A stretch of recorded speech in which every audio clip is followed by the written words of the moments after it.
com temas, todo mundo está em um grupo, está tudo legal ou não. Tá, podem falar, gente. Tá tudo bem? Então, eu até tinha perguntado para a senhora, mandei mensagem para a senhora durante a semana, né, que eu não tinha grupo, perguntei se eu poderia fazer sozinha, né? Uhum. Aí tô em dúvida no tema ainda, prof. Ok. Adriana, se no final, até o final da aula, a gente não conseguir um grupo, você pode fazer, né, individualmente. O ideal é que seria em grupo, mas tudo bem, né? A gente está no momento de pandemia. E o tema que está em aberto ainda é da aula 7, século XIX, tá? É isso que está em aberto ainda. Mas no finalzinho da aula a gente vê, acho que vai ter mais colegas, tá? Tá bom? Tá Ok? ok. E os demais, gente, tá tudo certo? Tá tudo bem para a apresentação da próxima aula? Tudo bem? Tá tudo bem, professora. A Que Ellen, bom. tá? Oi, Tudo Ellen. tranquilo. Oi. Ok. Tá? Gente, eu recebi uma pergunta no WhatsApp de uma colega. Ela falou assim, professor, o resumo é sobre o slide, né, que está postado, que eu postei, né, gente? Professora, você poderia, por favor, pedir para alguém desligar o áudio que está interferindo, Sim. tá? Obrigada. Imagina, gente, quem não for falar, eu vou pedir para desligar o áudio, que dá interferência mesmo, tá?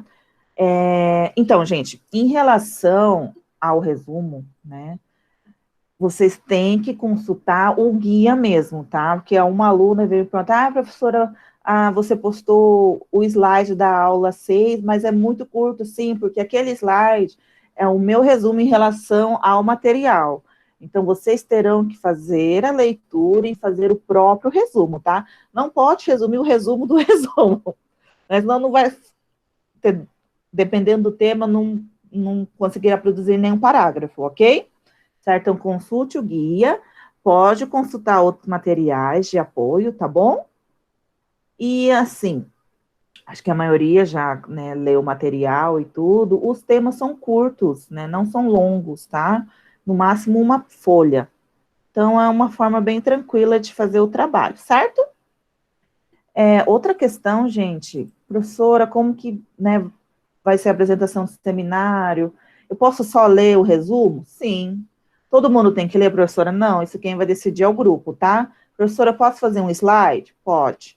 Só que tem que me enviar, exemplo, a nossa aula é na quarta, no máximo até terça, que eu já coloco no meu computador, aí eu vou mudando o slide na hora da apresentação, tá? Assim todo mundo consegue visualizar. Professora, eu posso fazer uma paródia, eu posso trazer uma música, ler uma obra de um autor, né, que eu estou fazendo um resumo? Pode, certo? Vou pedir só para não ser muito longo, né, gente? São 8 grupos, tá? No máximo 10 minutinhos de apresentação, ok? Mas em relação ao modo de falar, quantas pessoas irão apresentar, será o grupo que irá decidir, certo? No final da aula, né, vou perguntar novamente em relação à formação de grupo, né? Porque tem alguns colegas que estão sem grupo ainda, tá? Ok? Gente, hoje eu mudei de ideia, né? Não, hoje não teria Meet, mas eu resolvi fazer um Meet já para adiantar a aula 8, que é um assunto importantíssimo que vai ser cobrado na prova, e falar sobre a base, que é a BNCC, tá? E tirar algumas dúvidas em relação ao seminário. Professor, e as demais unidades, né? A aula 1 eu dei a aula passada, as aulas 2, 3 e 4, eu gravei vídeo, eu vou disponibilizar o link no final dessa aula, tá? Então, nós já, assim, estudamos a aula 1, tecnicamente a aula 2, 3 e 4, porque vocês estarão com os vídeos. São importantes, porque algumas perguntas do portfólio 1 estão relacionadas às videoaulas que eu gravei, tá? Tá bem resumidinho, não é muito curto. E o legal é que você vai poder ficar revendo, né, o momento que você quiser, até na hora de fazer a avaliação, né, professor? Vou estudar um pouquinho, dar uma assistida nos vídeos, tá? Então, no final dessa aula, eu vou colocar os links das aulas, da videoaula e da aula de hoje, tá bom? Certo? Então, gente, vamos iniciar a aula, então, vamos falar sobre a aula 8. Deixa eu colocar aqui.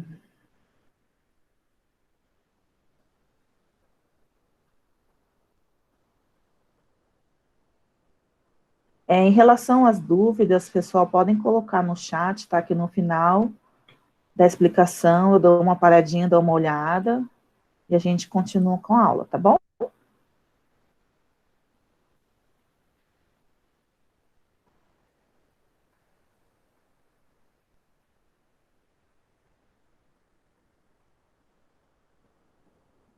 Vamos falar sobre a aula 8.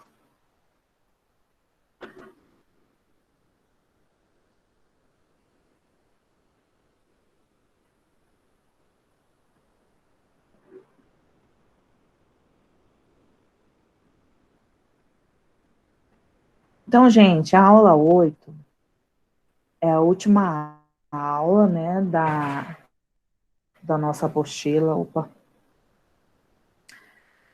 E ela vai falar sobre como trabalhar a leitura, quais são as atividades, professora, quais são as dicas e orientações dos teóricos em relação a trabalhar a leitura para o aluno conseguir escrever, certo? Relembrando a aula 1, né, os PCNs, que são os Parâmetros Curriculares Nacionais, ele defende que o maior objetivo em relação ao ensino da língua portuguesa deve ser a produção textual. Mas, para o nosso aluno fazer tanto uma produção oral quanto a escrita, ele precisa dominar a leitura e depois a escrita, né, é um conjunto, né, eles vão andar concomitantemente, tá? Então, para isso, né, na aula 8, ele traz algumas dicas e orientações em relação à leitura, certo? Então, vamos lá. É preciso, então, encontrar metodologias diferenciadas para o trabalho, voltado a ensinar conteúdos ou a explorar aspectos moralizadores e outro tipo de metodologia para trabalhar com a imaginação. Ou ainda, o professor precisa saber escolher as obras adequadas, precisa conhecer os recursos metodológicos que irá empregar, de modo a incentivar a compreensão e a verbalização. Zilberman, é de 82, tá? Então, aqui vou falar sobre algumas obras, algumas metodologias, né? Para você, para o professor, conseguir planejar como será a alfabetização ou letramento do aluno, né, no decorrer do ano letivo, tá? É importante ter em mente, professor, eu vou trabalhar com nível 5, ou se você vai trabalhar com o primeiro ano, ou com o segundo aninho, tá bom? Então, é importante fazer essa divisão de idade, tá? E as obras também. Então, vamos lá.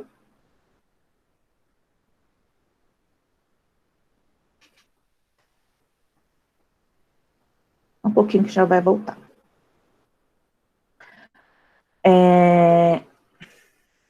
Eu acho que eu vou deixar aberto até das 7h15, 7h10, mais ou menos, senão a gente vai ficar indo e voltando, né? Para aceitar os colegas. Então, resumindo até aqui, aula 8, ela vai trabalhar com dicas, né, mais teóricas e práticas também, para nós estarmos alcançando o objetivo de fazer uma produção textual, tá? Lembrando que produção textual pode ser tanto oral quanto escrita, certo? Vou deixar nesse formato aqui, gente, eu sei que é ruim para visualizar, né, mas vamos esperar mais alguns minutinhos que os colegas podem pedir para entrar, tá? Para que a criança se interesse pela leitura de textos literários, ela precisa de exemplos e de incentivo. No livro de Richard Bamberger, 2000, o autor dá algumas orientações, tá? Então, vamos lá. São 4 que eu separei.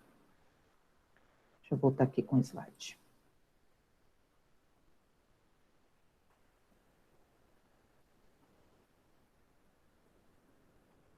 Contar e ler história em voz alta, além do desenvolvimento do vocabulário e do contato com a estrutura do texto poético e narrativo, motiva os alunos, tá? Então, uma das orientações é contar e ler história em voz alta.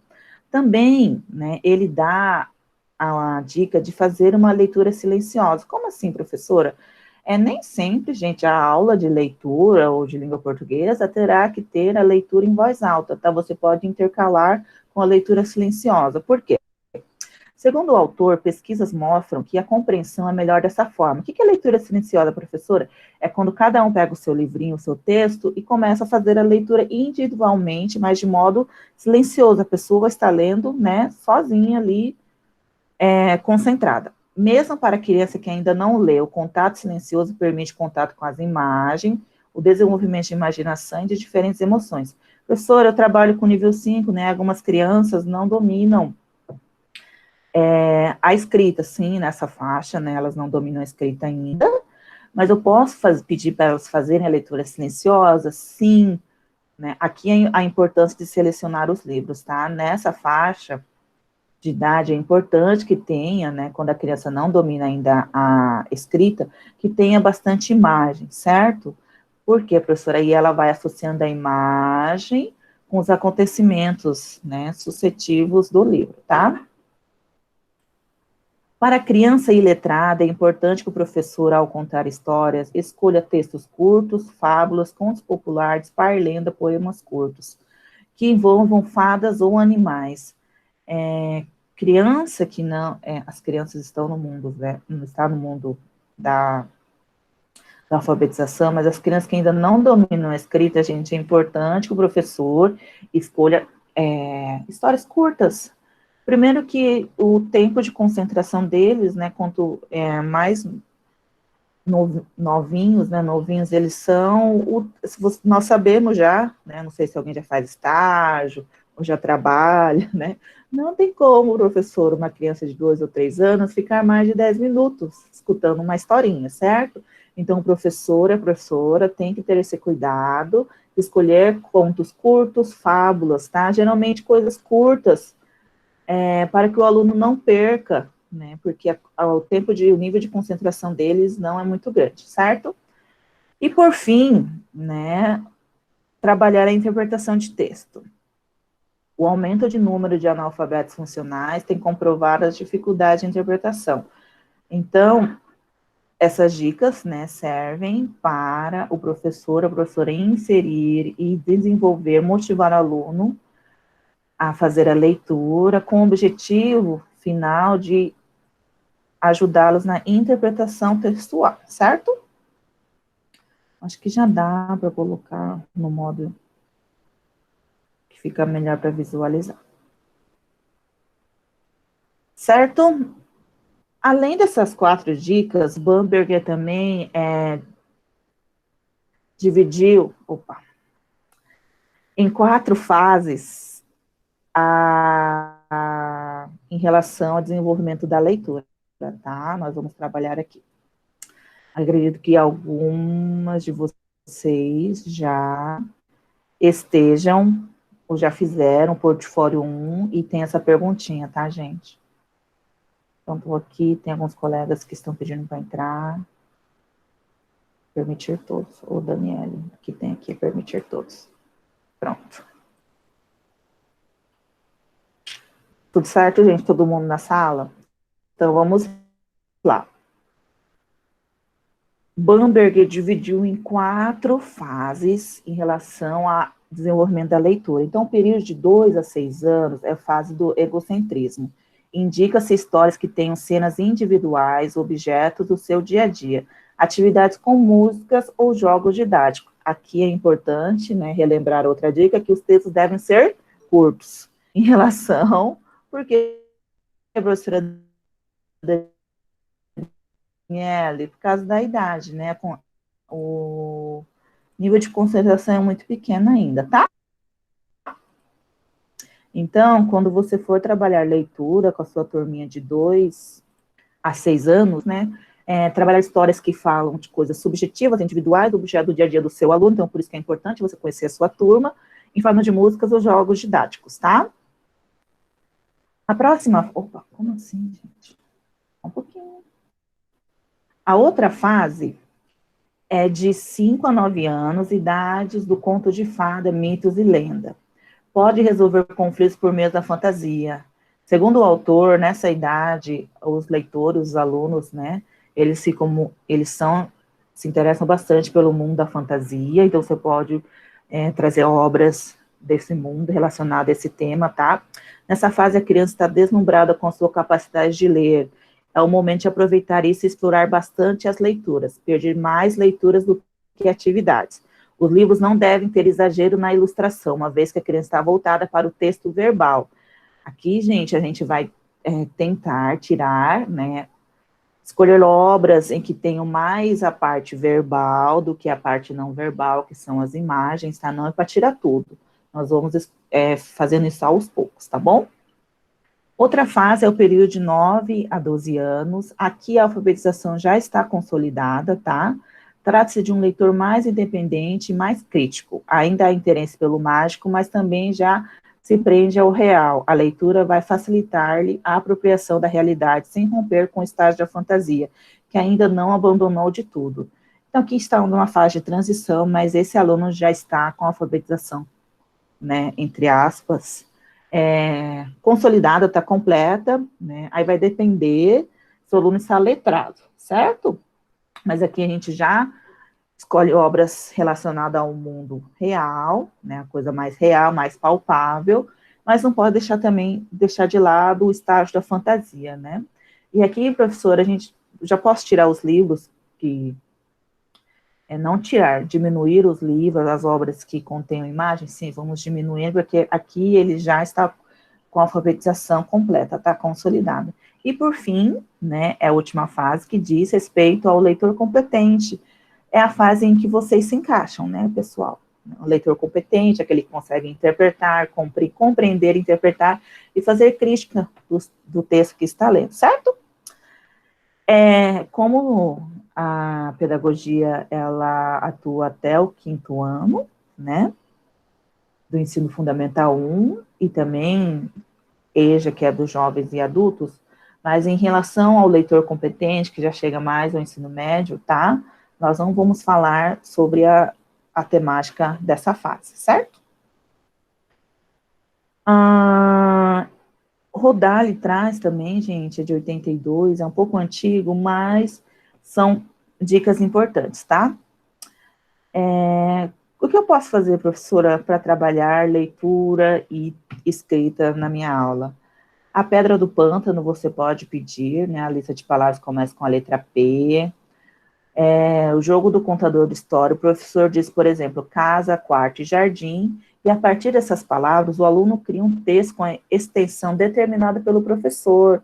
Então, aqui é legal essa atividade, porque dependendo da sua turminha, né, você vai escolher certos vocabulários, dependendo da outra, um vocabulário mais elementar, tá? E assim vai, gente, criar livros ilustrados, você pode fazer uma atividade criando os livros, né, os alunos criando os próprios livros, que mais?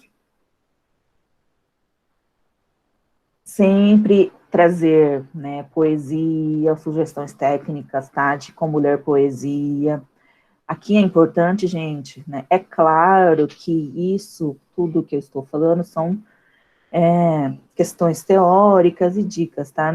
O ideal é que o professor consiga aplicar tudo isso em sala de aula, mas nós sabemos que às vezes isso não será possível, tá? Então, ter um cantinho de leitura na sala é importante, né? Um espaço organizado, em que há dimensão, assim, né? Uma organização que o aluno possa se sentir à vontade para fazer a leitura. Tá diferente da carteira, mas se não tiver, o aluno pode fazer mesmo na carteirinha dele, tá bom? É isso, gente, a aula 8, tá?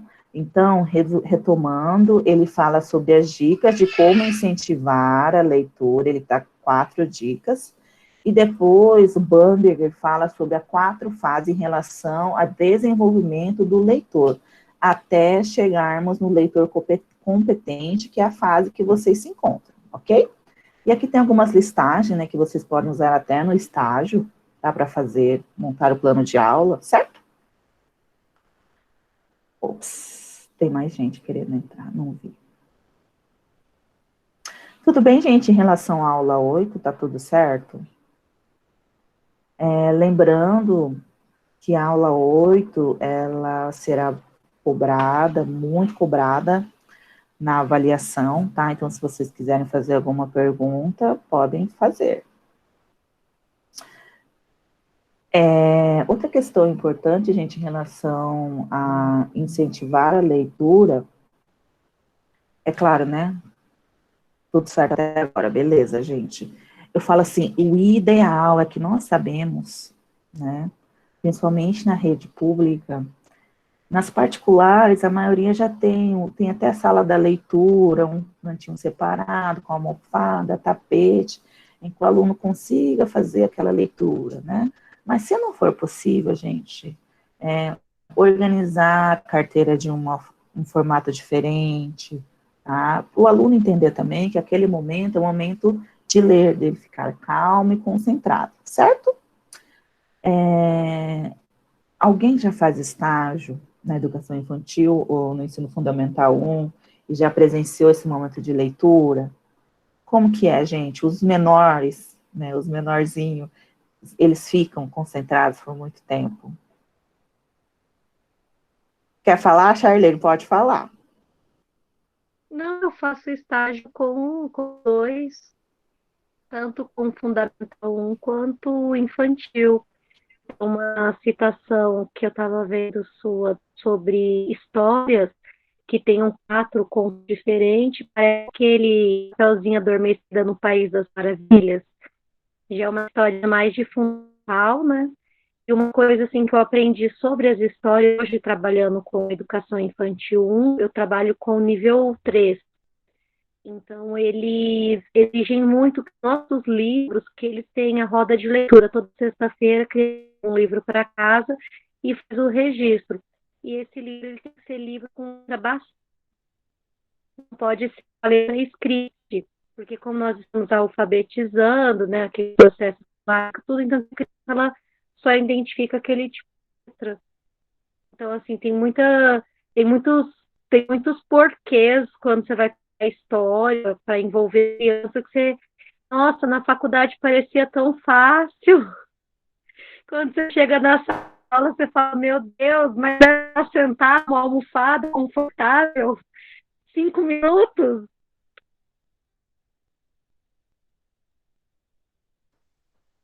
Obrigada, Charlene, né, pelo depoimento. Agora eu vou fazer um depoimento, ele é bem pessoal, tá, gente? Quando eu cursei a minha graduação, igual a Charlene falou, nossa, na faculdade, na teoria, parecia tão fácil, né? Os professores falando o que tem que fazer, que obra tem que trabalhar, como é a metodologia, quais são as psicologias, né? E na minha sala, gente, acho que tinha, naquela época, antes do estágio, 45 alunos, ou 40 alunos. Começou o estágio, gente, foi para 20. No próximo semestre, foi 15. Né, acho que se formaram 13, né, ao todo. Porque, gente, nada mais real que o estágio, né? Os primeiros anos é a preparação teórica, mas o que vai formar o professor e a professora é o estágio. O estágio é o primeiro contato com as nossas crianças, né? Mas, gente, como eu disse aqui, são dicas, tá? E orientações. Se você conseguir aplicar na sua sala de aula, ótimo, legal. Se não puder também, você tem um norte, né? De falar, coordenador, falar, professor, professora Jéssica, por que você está pedindo isso? Né? Mudar a turma para uma sala diferente do que eles estão acostumados, fazendo um cantinho de leitura, organizar o livro, colocar na altura deles, para eles visualizarem. Por que você está pedindo isso? Porque, segundo alguns teóricos, é importante que tenha essa divisão, essa organização, né, essa liberdade, eles poderem escolher o livro, tá na altura deles. Então, assim, a gente fala que é ideal, né, mas é importante dominarmos para fazer o nosso planejamento, né, certo? Então, gente, isso foi a aula 8, tá? Agora eu vou falar sobre eu acho que vocês já devem ter ouvido falar da base, BNCC, Base Nacional Comum Curricular, né?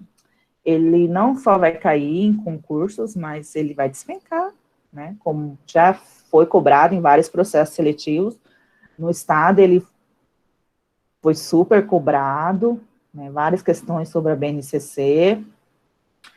Então, acredito que o próximo concurso do município, né, que está mais voltado para a pedagogia, será cobrado também, tá? Não tem como eu falar da BNCC, toda a BNCC, nem com 4 encontros, porque é um material muito extenso, vocês podem fazer um download do material do próprio site do MEC, tá? Hoje eu vou fazer mais uma abordagem, trazer mais uma abordagem voltada realmente para a língua portuguesa, ok? Deixa eu só aceitar os colegas aqui. Então, vamos lá. A base.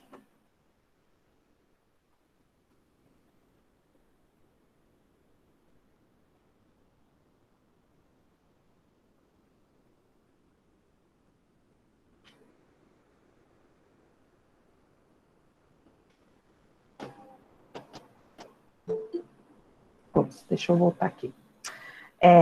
Antes de falarmos sobre a base, eu queria perguntar para a turma se vocês já estudaram, ou algum professor já comentou sobre o documento, acredito que sim, principalmente a professora de estágio, não? Sim? Não estou conseguindo aceitar aqui os colegas. Cadê, gente? Pessoal. O professor André, professora, na última matéria dele, foi necessário utilizar a base, a BNCC, A base. com relação à geografia e história. Então vocês já fizeram a consulta da obra e tudo, né? Sim, foi solicitado para fazer, né? Pelo menos com essa relação a essas duas matérias. É porque a a professora do estágio. sobre Pode falar. era. Ai, qual que era, Ellen? Que de acordo com a base, em que grade curricular entraria tipo história e geografia, no caso ciências humanas. É uma Isso. coisa bem legal que ele colocou para nós. Isso mesmo. Interessante. Interessante, gente. Eu vou fazer, como eu disse, um breve, né? Passar uma pincelada mesmo, tá? Em relação à língua portuguesa. É claro que se vocês tiverem dúvida, né, vou responder, certo? Mas a base, gente, eu falo assim, é um documento, tá? Importantíssimo. Quem quiser, é que eu gosto de fazer a leitura, né, com o livro, assim, palpável, pegar mesmo no concreto. Então, eu já tenho impresso aqui, né? E para consultar sempre, tá? Qualquer coisa que nós formos fazer agora tem que ser de acordo com a base, certo? Então, vamos lá. O que é Base Nacional Comum Curricular, professora? A base é um conjunto de orientações que vai nortear os currículos das escolas públicas e privadas da educação infantil, ensino fundamental, ensino médio de todo o Brasil. Como assim, professora? Então, gente, antes da base ser criada, né, infelizmente, o ensino no Brasil não era unificado, né, porque a base veio tanto de quem estuda no norte até o sul, quem está, exemplo, no primeiro aninho, estudarem o mesmo currículo, né, do Brasil inteiro, tá? Isso não acontecia até a aplicação, até a criação da base, certo? Pois é, gente. Então, quem fazia a transferência, né, de um estado para o outro, às vezes não estudava todo aquele conteúdo, ou deixava de ver, ou via, né? Então, agora, com a base, ela ficou mais organizada, mais estruturada, de uma forma homogênea, tá? Mas isso acontecia, professora? Sim, acontecia, tá? Os currículos, né, os conteúdos, eles não eram iguais, tá? Então, vamos lá. Para isso, estabelecer os conteúdos essenciais que deverão ser ensinados em todas as escolas, assim como as competências e habilidades que deverão ser adquiridas pelos alunos. Professora Daniela, uma pergunta. E as escolas aqui, né, da região do Pantanal? Eles não vão estudar a questão do meio ambiente deles, a questão questão cultural, sim, né? A base, ela vai trabalhar, como ela disse, conteúdos essenciais, tá? O Estado e o município, eles têm a autonomia de inserir questões regionais, né? Então, aqui na região do Pantanal, com certeza, no projeto da escola, trabalha-se a temática da questão do Pantanal, da região, tá? O documento contém competências gerais que o aluno deve desenvolver em todas as áreas de conhecimento, então tem competências gerais e tem as competências específicas de cada área, tá? Também vou falar sobre em relação à língua portuguesa do ensino fundamental. Conteúdos que o aluno deve aprender e habilidades a desenvolver em cada etapa. Progressão e sequenciamento dos conteúdos, né, de uma forma mais organizada.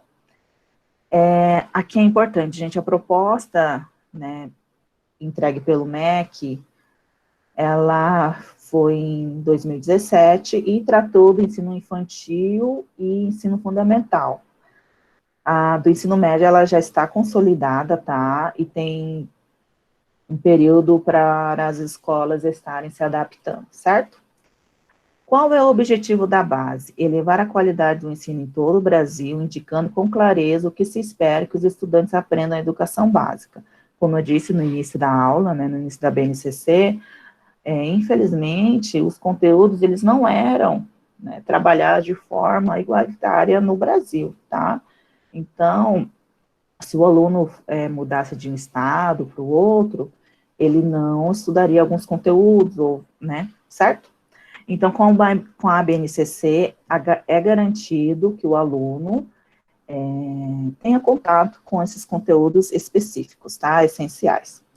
A base tem o objetivo também de promover a equidade nos sistemas de ensino, isto é, assegurar o direito de aprendizagem da totalidade do estudante de todas as unidades de federação. Aqui ele fala equidade, gente, em relação ao conteúdo e também em relação à escola pública e privada, tá? Os conteúdos são iguais agora. Aqui ele fala da região urbana, tá? Para isso, por meio de uma referência comum obrigatória para todas as escolas do país, respeitando a autonomia assegurada pela Constituição, os entes federados e as escolas. Aqui entra, né, a questão que eu falei sobre a região do Pantanal, então a escola pode sim trazer questões regionais, tá, dentro do currículo. Professora, isso é muito importante, tá, gente? Qual a diferença entre parâmetro curricular nacional, que é o PCN, e a base, BNCC, tá? Vou fazer uma explicação aqui.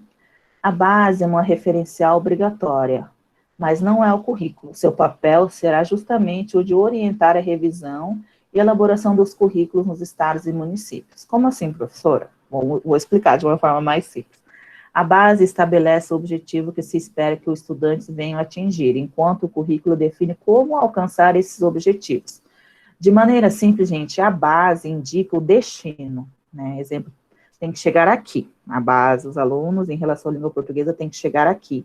O currículo, gente, vai traçar esse caminho, se vai ser assim, se vai ser reto, se não vai ser, tá? E esse currículo, né, cada estado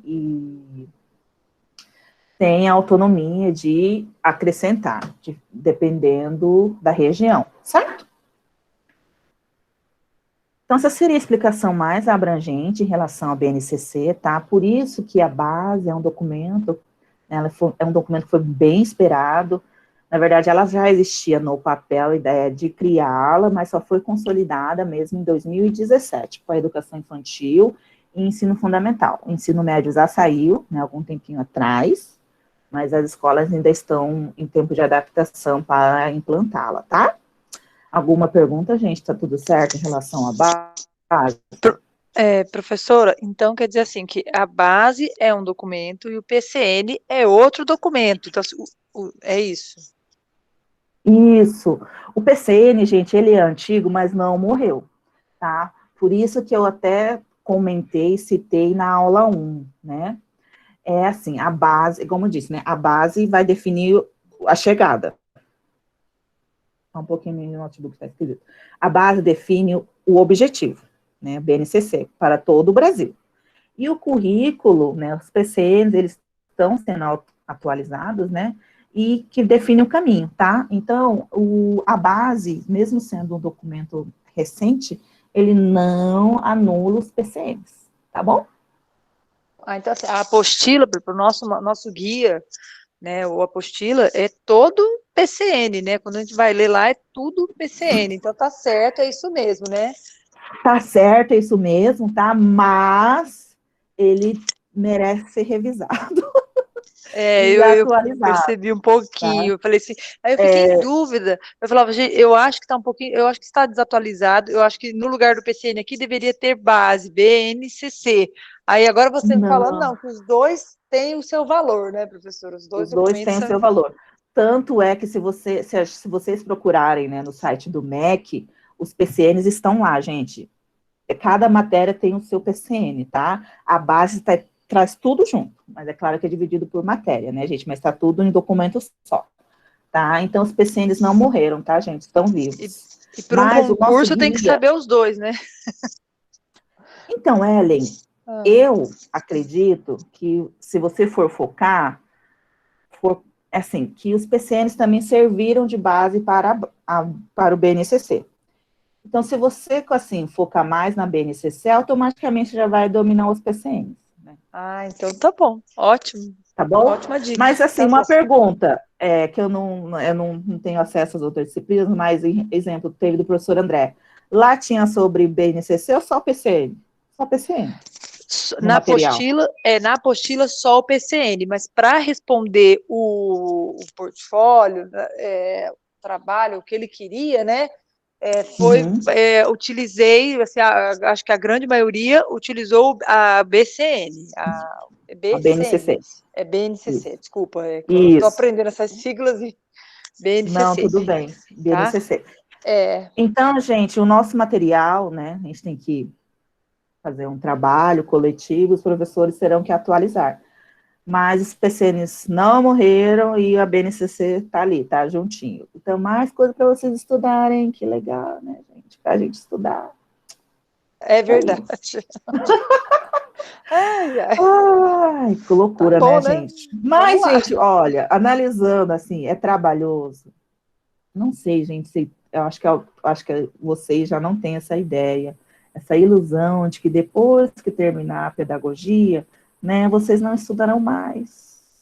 Vocês estudarão sempre, gente. O professor está sempre pesquisando, estudando, tem novas regras, novas, né, sempre saindo, tá? E é importante a gente sempre estar se atualizando, certo? Tanto é Então, que gente, pode falar, Charlene. O portfólio tinha, né, das PCNs no apostila, e ele mandou o da BNCC. Eu falei, gente, mas já não tinha uma apostila inteira para estudar. Aí, não, é porque essa não está atualizada, tem que consultar aqui. Eu falei, gente, que professor maravilhoso, né? Ter a apostila ainda dá mais um tanto para nós, e realmente, isso aqui, se você não pesquisar, você não acha de jeito nenhum.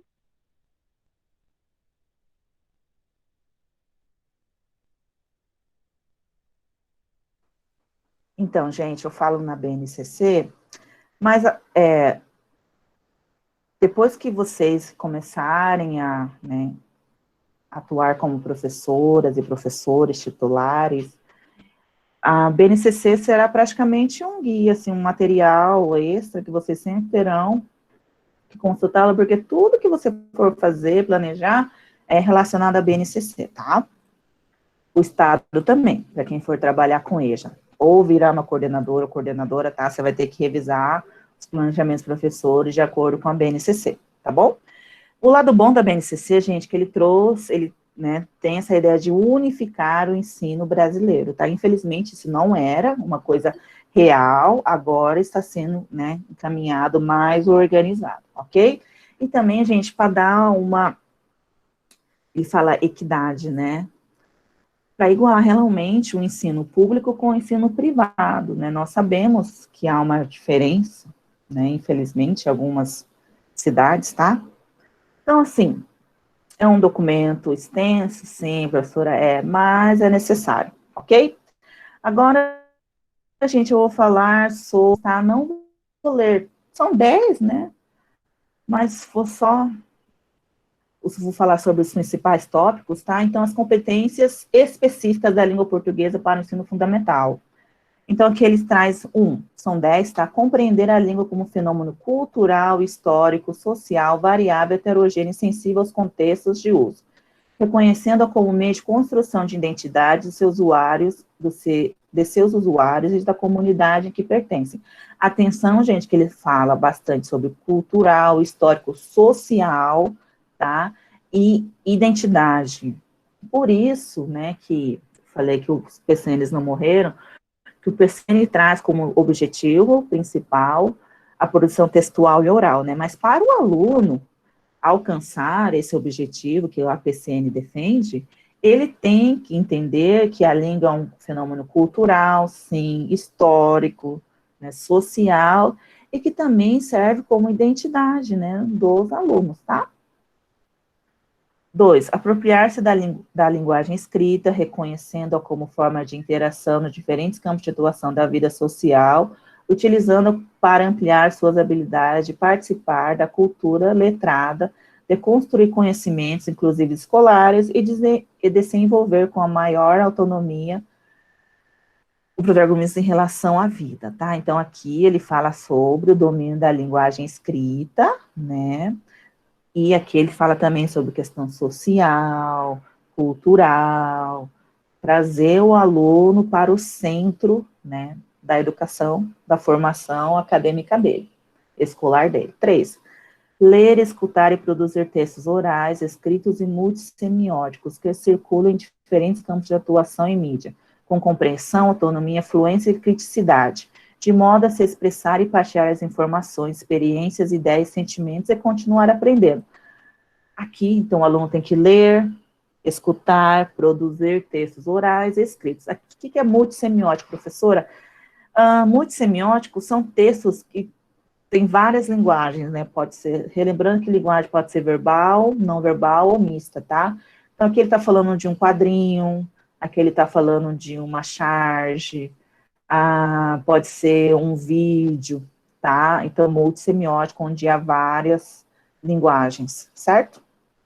Então, vamos ler mais um pouquinho. Compreender o fenômeno da variação linguística, tá? Retomando os primeiros semestres, né? Nós não podemos permitir o preconceito linguístico na nossa aula, na nossa escola, tá? Porque a característica linguística do aluno faz parte do conhecimento de mundo dele, da identidade dele, e nós devemos, né, valorizar, apresentar essa variedade linguística do aluno para os demais colegas, tá?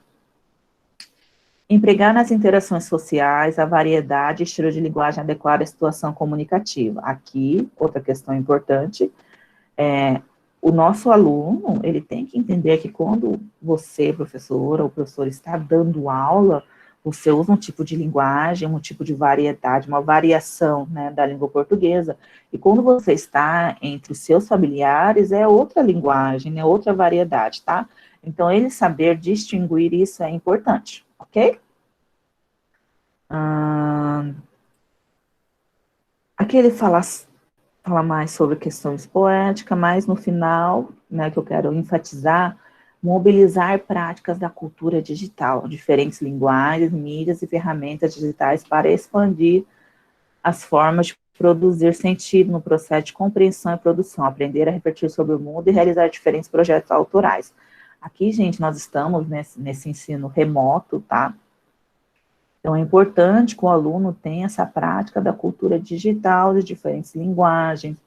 Então, você pedir para o aluno produzir um vídeo, você pedir para o aluno produzir um slide. O slide já está bem arcaico, né, gente? Mas, né, outras ferramentas, né, é importante para inserir no mundo da cultura digital, tá? Então, gente, a BNCC traz a competência geral e depois também ela começa a comentar sobre as competências específicas, tá? E geralmente são 10 competências, certo? É isso, pessoal, né? A aula é breve, né? Eu tento fazer de forma bem resumida para vocês. O material completo da BNCC não está no guia, né? Porque ela não está atualizada, mas eu vou disponibilizar na plataforma, tá? O slide. Falar, professor, eu quero, né, mais vídeo, mais artigos sobre a BNCC em relação à língua portuguesa, podem me mandar que eu disponibilizo o arquivo, tá bom? Mas é isso, gente, a aula de hoje, retomando, daqui a pouco eu posto as videoaulas que eu gravei da aula 2, 3 e 4, é importante assisti-la porque algumas questões do portfólio está relacionado a esses vídeos, ok? E a gravação de hoje também será disponibilizada na plataforma, tá? O nosso próximo encontro será o seminário. Vou perguntar novamente, né, que eu fiz isso no início da aula, se todas, algumas, né, já me falaram que não, estão com tema, estão com grupo, se algum grupo pode inserir mais uma colega ou não, tá? Para a gente se organizar certinho e fazer o seminário. Terminando o seminário, gente, eu faço, né, a gente dá uma explicação, finalizamos o conteúdo, e no dia 14, eu estarei aqui no Meet, mas só para tirar dúvida mesmo, tá, gente? Que vocês já estarão aptas para fazer as avaliações, certo? Em relação ao seminário, gente, está todo mundo com grupo, tá tudo certo, não tá? Estou sem grupo, professora, quero um grupo. Quantas pessoas eu falei, gente? Até 4, 5? Não lembro mais. Mas se... Até 5, professora. Mas se tiver algum grupo, gente, que né, puder acolher mais uma colega, tá? Pode, tá ok? Só não pode 8, né, gente? 7 aí já fica muita pessoa, porque o tema é curto, né, gente? Não sei se vocês já observaram o texto, tá? Os textos são curtos, então não há necessidade de ter vários integrantes, ok? Mas é isso, gente. Espero que todos estejam bem. Alguém tem alguma pergunta em relação ao portfólio? Pode me perguntar. Tá? Só quero ressaltar sobre por que trabalhar gêneros textuais em sala de aula. Primeiro, o que é gênero textual, professor? Gênero textual são receita, panfleto, bula de remédio, manual de instrução, revista, carta, bilhete, tudo isso é gênero textual. Por que eu tenho que trabalhar esses gêneros na minha aula de língua portuguesa? Primeiro, que você vai estar apresentando. Exemplo, professora, eu vou trabalhar bilhete. Ninguém mais escreve bilhete, né, professora? Todo mundo manda zap. Sim, mas é importante que o seu aluno tenha, né, o contato com o bilhete. Então, você vai trabalhar, primeiro tem o destinatário, né, exemplo, olá, Maria, vírgula, aí o bilhete, a mensagem tem que ser curta, tem que ser despedida, e o remetente. Então, você trabalhar a estrutura é interessante para o seu aluno conseguir identificar o que é um bilhete. E segundo, gente, gêneros textos, vamos pegar o bilhete, a linha do bilhete. Você pode, o que eu posso trabalhar com o bilhete, professora? Você pode falar para eles trocarem o bilhete entre os alunos, né? Assim eles terão uma interação da forma escrita, tá? E é bom que já treina a letra, já treina a leitura, a estrutura. Outro exemplo, gente, trazer gêneros textuais em sala de aula é trazer o mundo que está lá fora para a nossa sala de aula. Tá? Exemplo, professora, lá no meu bairro, onde eu dou aula, né, tem uma sorveteria e vende açaí, e sempre eles fazem propaganda, né, no quadro que fica exposto, eu não esqueci o nome. E eu estou trabalhando a questão do cedilha e ISS, as questões das unidades numéricas, tá? Então, você pode tirar foto dessa propaganda e mostrar para os alunos, fazer uma análise. Isso é um gênero textual de propaganda que você está trabalhando, você está trazendo o mundo, né, de fora para a sala de aula. Por quê, professora? Porque quando a gente lê algo que é familiar e faz parte do nosso contexto, a aprendizagem, ela é mais significativa, certo? Então, trazer textos, né, que circulam no bairro, que circulam, professor, eu vou trabalhar jornal, você vai trazer jornal de São Paulo? Não, trazer Correio do Estado, né, gente? Nosso estado, em que o aluno, pelo menos, tenha acesso, tá? Certo? É isso. isso, gente. Mais alguma dúvida? Tá tudo bem em relação a gêneros textuais em sala de aula? Gêneros textuais em sala de aula é o quê? Trazer o mundo de fora para a sala de aula, tá? Tudo bem, gente? Tudo certo? Em relação aos grupos, Tudo certo, professora. Pelo menos aqui, né, no nosso grupo e com relação ao conteúdo, tá ótimo, viu? ok. Gente, professora, eu não encontrei nenhum grupo, posso fazer sozinha? Pode, né? Só minha professora, não quero escrever lá no grupo da sala, manda no particular, tá? Só fala o tema que você vai apresentar e o seu nome, tá bom? Para me organizar, certo? Então, gente, é isso. Espero que estejam bem. Se cuidem, tá, gente? Tá feio o negócio, né? E espero encontrá-los na próxima quarta para o seminário, tá? Gente, no seminário, na hora que vocês forem apresentar, tem que ligar a câmera, né? Que me fizeram a pergunta na outra turma, tem que ligar a câmera, tá? Então, se você for apresentar, né, fique preparado para ligar a câmera, tá? Tá bom? Eu vou pedir, a professora Gisele, gente, me pediu para tirar uma foto da turma, então quem puder ligar a câmera, gente, agradeço, tá? Professora, não estou em condições, eu te entendo, né, que eu também, né, é que eu diminui a luz, né, gente, que não tá dando nossa pandemia, a sobrancelha, a minha unha, né, já é uma espinha aqui, mas tudo bem, gente. Vou tirar a fotinha, quem puder abrir a câmera, tá? Quem não puder também não tem problema. Deixa aqui. Aquela Ok, cara 2, 3. de diário cansado no final do dia. Aqui, gente, é assim, né? Eu acho que daqui é vida real, né, gente? É vida real, né? Igual eu falei para vocês, minha sobrancelha, a gente nem sei o que é mais formato, né? Não tem formato, só. Mas vamos lá, menina. 1, 2, 3 e já. Prontinho. Gente, muito obrigada pela companhia, tá? Bons estudos. Podem me mandar pela plataforma, pelo WhatsApp. O WhatsApp eu demoro um pouquinho para responder, né? Que eu tenho uma criança aqui em casa. Mas a gente responde, tá bom, gente? Tá? Cuidem-se, tá, gente? Boa noite e até mais, gente. Muito obrigada pela companhia. Boa noite, professora. Boa noite, Pro. Até mais. Tchau, gente. Até mais. Até mais, viu? Até mais. Tchau. Tchau, obrigado.